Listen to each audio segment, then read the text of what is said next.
നമ്മൾ ഫ്രണ്ട്സിന്റെ കൂടെ ഇരിക്കുമ്പോൾ അവരുടെയും പല പല ഐഡിയാസ് നമുക്ക് കാണാം. മാരത്തോൺ ക്ലാസ് ഉണ്ടായിരുന്നു ജികെയുടെ. നമ്മൾ ഫ്രണ്ട്സ് എല്ലാം കൂടി തന്നെയാണ് ബാംഗ്ലൂരും പോയത്. നമ്മൾ പുറത്തിറങ്ങുക തന്നെ വേണം. പുറത്തിറങ്ങി നമ്മൾ കുറെ ഒബ്സർവ് ചെയ്യണം. അതുകൊണ്ട് ചില്ലായിരുന്നു എക്സാം. കയ്യിലൊരു സ്കെച്ച് ബുക്ക് എഴുതുക, കാണുന്നതൊക്കെ വരച്ചുകൊണ്ടേയിരിക്കുക.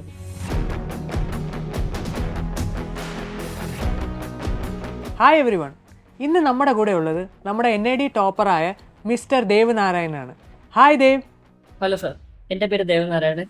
ഞാൻ എറണാകുളം ബ്രാഞ്ചിലായിരുന്നു. എറണാകുളം ബ്രാഞ്ചിലെ റിപ്പീറ്റേഴ്സ് ബാച്ചിലായിരുന്നു ഞാൻ. എനിക്ക് NID റാങ്ക് വന്നത് 9 അപ്പോൾ അലോട്ട്മെന്റ് വന്നപ്പോൾ 50 കിട്ടി. ഞാൻ പോകാൻ വേണ്ടി വെയിറ്റ് ചെയ്യായിരുന്നു. By the way congratulations. Thank you sir. എന്തുകൊണ്ടാണ് ഡിസൈൻ ഫീൽഡ് ചൂസ് ചെയ്തത്? എനിക്ക് മെഡിക്കൽ എഞ്ചിനീയറിംഗ് അങ്ങനത്തെ ഫീൽഡിനോടൊന്നും താല്പര്യം ഉണ്ടായിരുന്നില്ല.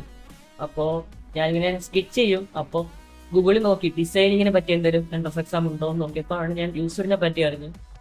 യൂസ്ഫിഡിനെ പറ്റി കൂടുതൽ അറിയാൻ വേണ്ടിയാണ് ഞാൻ ലിങ്കിലേക്ക് വന്നത്.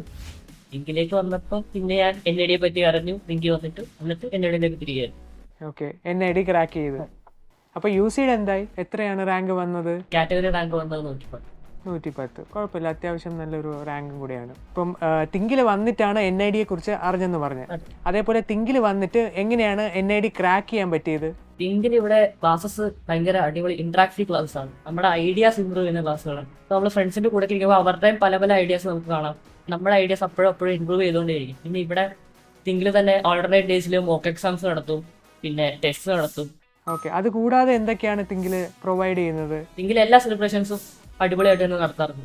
ഓക്കെ, അത് നമുക്ക് ബ്രാഞ്ച് വൈസ് കോമ്പറ്റീഷൻ പോലെ നടത്താറ്. അപ്പൊ നമുക്ക് കുറച്ചുകൂടെ ടീമായിട്ട് വർക്ക് ചെയ്ത് ഒരു വിൻ ചെയ്യണമെന്നൊരു മെന്റാലിറ്റി ഉണ്ടാവും. അപ്പോഴും അത് നമ്മളെ നല്ലോണം ഹെൽപ്പ് ചെയ്യും. ഓക്കെ, ഏത് സെലിബ്രേഷൻസിലൊക്കെ പാർട്ടിസിപ്പേറ്റ് ചെയ്തിട്ടുണ്ട് ദേവനാരായൺ? നമുക്ക് ഓണം, ഹാലോവീൻ, അത് 2 സെലിബ്രേഷൻസ് ഉണ്ടായിരുന്നു. അത് ഗ്രാൻഡ് സെലിബ്രേഷൻസ് ആയിരുന്നു. അത് രണ്ടും ഹാലോവീനൊക്കെ അടിപൊളിയായിരുന്നു. ഹാലോവീനിൽ പെയിന്റ് ഒക്കെ അടിച്ചായിരുന്നു മുഖത്ത്? പെയിന്റ് അടിച്ചു.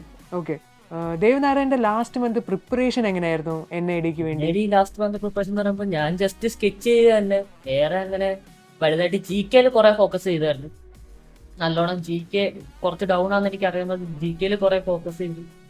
പക്ഷെ ഞങ്ങൾക്ക് NID പ്രിലിംസിന് വന്ന് GK ക്വസ്റ്റ്യൻ കുറവായിരുന്നു. പിന്നെ സ്കെച്ചസ് ചെയ്തുകൊണ്ടേയിരുന്നു, അതിന് കുഴപ്പമൊന്നും ഉണ്ടാവില്ല. പിന്നെ പ്രീവിയസ് ഇയർ ക്വസ്റ്റ്യൻസ് തന്നെ ചെയ്തുകൊണ്ടിരുന്നു. ഓക്കെ, ഏതായിരുന്നു ഈസിയസ്റ്റ് സബ്ജക്റ്റ്? ഈസിയസ്റ്റ് സബ്ജക്ട്സ് എന്ന് പറയുമ്പോൾ നമുക്ക് ഡ്രോയിങ് കുഴപ്പമില്ല. ഡ്രോയിങ് ആണ് മെയിൻ പോയിന്റ്. വീക്ക് എന്ന് പറയാനാണ് GK ആണ്. ഓക്കെ, വീക്ക് പോയിന്റ് GK ആണെന്ന് പറഞ്ഞു. അതെങ്ങനെയാണ് ഓവർകം ചെയ്തത്? നമ്മൾ യൂട്യൂബിൽ കുറെ വീഡിയോസ് കണ്ടുകൊണ്ടിരിക്കും GK പറ്റി, കറണ്ട് അഫയേഴ്സ് കുറെ കണ്ടുകൊണ്ടിരിക്കും. പിന്നെ തിങ്കില് ക്ലാസ് ഉണ്ടാവും GKയുടെ, അത് നോട്ട് ചെയ്യും. ഓക്കെ, നമ്മുടെ തിങ്കിന്റെ ചാനലിൽ തന്നെ നമ്മൾ GKയുടെ ക്ലാസ്സസ് ഒക്കെ എടുത്തു കൊടുക്കാറുണ്ട്. GK പ്രൊവൈഡ് ചെയ്യും. അതെ അതെ അതെ. മാരത്തോൺ ക്ലാസ് ഉണ്ടായിരുന്നു GKയുടെ. ഓക്കെ, ഇപ്പം നമ്മൾ പ്രിപ്പയർ ഒക്കെ ചെയ്ത് കഴിഞ്ഞു. അപ്പം എക്സാം ഡേയിൽ എങ്ങനെയായിരുന്നു NID എക്സാം? ഫസ്റ്റ് ഫേസ് ആയാലും സ്റ്റുഡിയോ ടെസ്റ്റ് ആയിരുന്നാലും അതിന്റെ എക്സ്പീരിയൻസ് ഒന്ന് ഷെയർ ചെയ്യാവോ? ഞാൻ പ്രിലിംസിനും മെയിൻസിനും ഞാൻ ഫ്രണ്ട്സിന്റെ കൂടെ തന്നെയാണ് എക്സാം എഴുതാൻ പോയത്. അതുകൊണ്ട് ചില്ലായിരുന്നു എക്സാം. പോകുന്ന വഴി അങ്ങനെ ടെൻഷനൊന്നും അങ്ങനെയൊന്നും ഉണ്ടായിരുന്നില്ല. ഫുൾ ചില്ലായിരുന്നു. അത് നല്ലോണം ഹെൽപ്പ് ചെയ്യുന്നതാണ് ഞാൻ വിചാരിക്കുന്നത്. ഓക്കെ, എങ്ങനെ ഉണ്ടായിരുന്നു ഫസ്റ്റ് NIDയുടെ പ്രിലിംസ്? പ്രിലിംസ് വന്നിട്ട് നമുക്ക് ആപ്റ്റിറ്റ്യൂഡ് സെക്ഷൻ 25 മാർക്ക് ഉണ്ടായിരുന്നുള്ളൂ. ഡ്രോയിങ് ആയിരുന്നു കൂടുതൽ വെയിറ്റേജ് കൊടുത്തിരുന്നത്. നമുക്ക് GK ക്വസ്റ്റ്യൻസ് വന്ന് ഇല്ലായിരുന്നു എന്നല്ല പറയാം, കൂടുതലും ഡ്രോയിങ് തന്നെയായിരുന്നു. 75 മാർക്കും ഡ്രോയിങ് ആയിരുന്നു. കുറെ ക്വസ്റ്റ്യൻസ് വരയ്ക്കാനുണ്ട്. സ്റ്റുഡിയോ ടെസ്റ്റ് ആണെങ്കിൽ സ്റ്റുഡൻസ് നമുക്ക് നടന്നത് ബാംഗ്ലൂർ വെച്ചിട്ടായിരുന്നു. നമ്മൾ ഫ്രണ്ട്സ് എല്ലാം കൂടി തന്നെയാണ് ബാംഗ്ലൂരും പോയത്. ഓക്കെ, അപ്പോൾ 2 പ്രിലിംസിനും പോയതും അതേപോലെ മെയിൻസിനും പോയതും ഫ്രണ്ട്സുമായിട്ട് എക്സാമും അറ്റൻഡ് ചെയ്ത് അതേപോലെ എൻജോയ് ചെയ്തിട്ടാണ് തിരിച്ചു വന്നിരിക്കുന്നത്.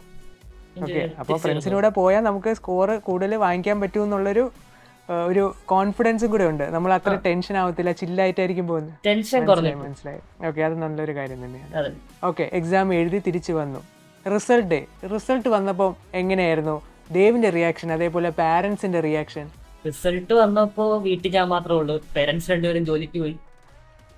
ഞാൻ ഇങ്ങനെ ഉച്ചയ്ക്ക് ഇരുന്നപ്പോൾ ഫ്രണ്ട് വിളിച്ചിട്ട് പറഞ്ഞു റിസൾട്ട് വന്ന് നോക്കുന്നു പറഞ്ഞു. അപ്പോഴാണ് ഞാൻ നോക്കുന്നത്. അപ്പോൾ സന്തോഷമായി, ഭയങ്കര സന്തോഷമായി. ആയിട്ട് അച്ഛനും അമ്മേനെയും വിളിച്ചു പറഞ്ഞു. അവർക്ക് സന്തോഷമായി. ഫ്രണ്ട്സിനെ വിളിച്ച് പറഞ്ഞായിരുന്നോ? എക്സാമിന്റെ കൂടെ പോയ ഫ്രണ്ട്സിനെ? ഫ്രണ്ട്സിനെ വിളിച്ച് പറഞ്ഞു. അപ്പൊ അവരെന്ത് പറഞ്ഞു? ഫ്രണ്ട്സിന്റെ റിസൾട്ട് വന്നപ്പോൾ അവർക്ക് സന്തോഷമായിരുന്നു. ഓക്കെ, ഫ്യൂച്ചർ ആസ്പിറൻസിനോട് എന്താണ് പറയാനുള്ളത് ദേവിന്? ഫ്യൂച്ചർ ആസ്പിറൻസിനോട് എനിക്ക് പറയാനുള്ളത് നല്ലോണം സ്കെച്ച് ചെയ്തോണ്ടേ ഇരിക്കുക. പിന്നെ നമ്മൾ ഒബ്സർവ് ചെയ്യുക, നല്ലോണം ഒബ്സർവ് ചെയ്യുക. നമ്മൾ ഈ NIDക്ക് പ്രിപ്പയർ ചെയ്യുമ്പോൾ നമ്മൾ വീടിനകത്ത് തന്നെ ഇരുന്ന് പ്രിപ്പയർ ചെയ്യാൻ നോക്കി നമുക്ക് ചിലപ്പോൾ പറ്റിയെന്ന് വരില്ല. നമ്മൾ പുറത്തിറങ്ങുക തന്നെ വേണം. പുറത്തിറങ്ങി നമ്മൾ കുറെ ഒബ്സർവ് ചെയ്യണം. കയ്യിലൊരു സ്കെച്ച് ബുക്ക് എഴുതുക, കാണുന്നതൊക്കെ വരച്ചുകൊണ്ടേയിരിക്കുക. പിന്നെ GK ശ്രദ്ധിക്കുക.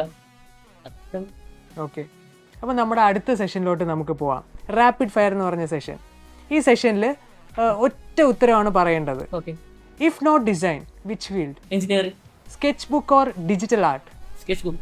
Best part at think? Faculty. Music that helps you design well? ഞാൻ കൂടുതലും സാഡ് ടൈപ്പ് സോങ്സ് അല്ലെങ്കിൽ കുറച്ച് പീസ് ആയിട്ടുള്ള സോങ്സ് കേൾക്കാറുണ്ട്. How did you prepare your GK and current affairs? By watching more current affair videos provided by Think and also. Thank you for this session. All the best for your future. Thank you.